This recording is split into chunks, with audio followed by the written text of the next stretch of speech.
सपा अध्यक्ष अखिलेश यादव ने शनिवार को विपक्षी दलों के इंडिया गठबंधन में सीटों के बंटवारे को लेकर बड़ा बयान दिया है। इस दौरान उन्होंने कहा कि सूर्य के उत्तरायण में आते ही सभी फैसले हो जाएंगे। इस दौरान सपा प्रमुख शनिवार को जिले के बिस्कुइया गांव में संवाददाताओं से बातचीत कर रहे थे।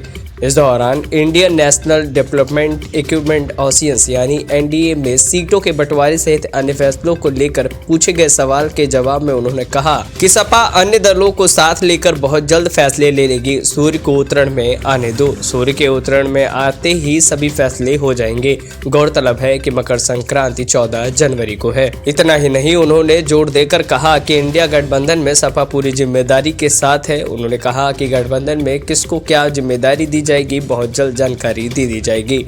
एक बात तो साफ है कि उत्तर प्रदेश में ही नहीं बल्कि देश की जनता भाजपा को हटाना चाहती है।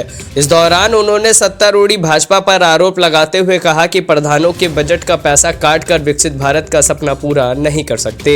इसके अलावा राम मंदिर में रामलला के प्राण प्रतिष्ठा समारोह में शामिल होने को लेकर पूछे गए सवाल पर उन्होंने कहा कि भाजपा के लोग कह रहे हैं कि जिसके पास निमंत्रण पत्र होगा वही जाएगा।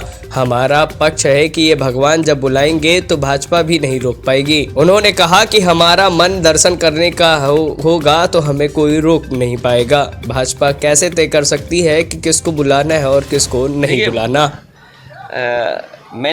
आप आधी अधूरी बात मत करिए। पूरी बात यह है कि बीजेपी के लोग ये कह रहे हैं कि जिसके पास निमंत्रण होगा वही आएगा। हमारा पक्ष ये है कि भगवान जब बुलाएंगे तो वो बीजेपी भी नहीं रोक पाएगी। और अगर आपका हमारा किसी का मन करे कि आज भगवान की इच्छा है हमें देखने की, तो क्या हमें कोई रोक पाएगा?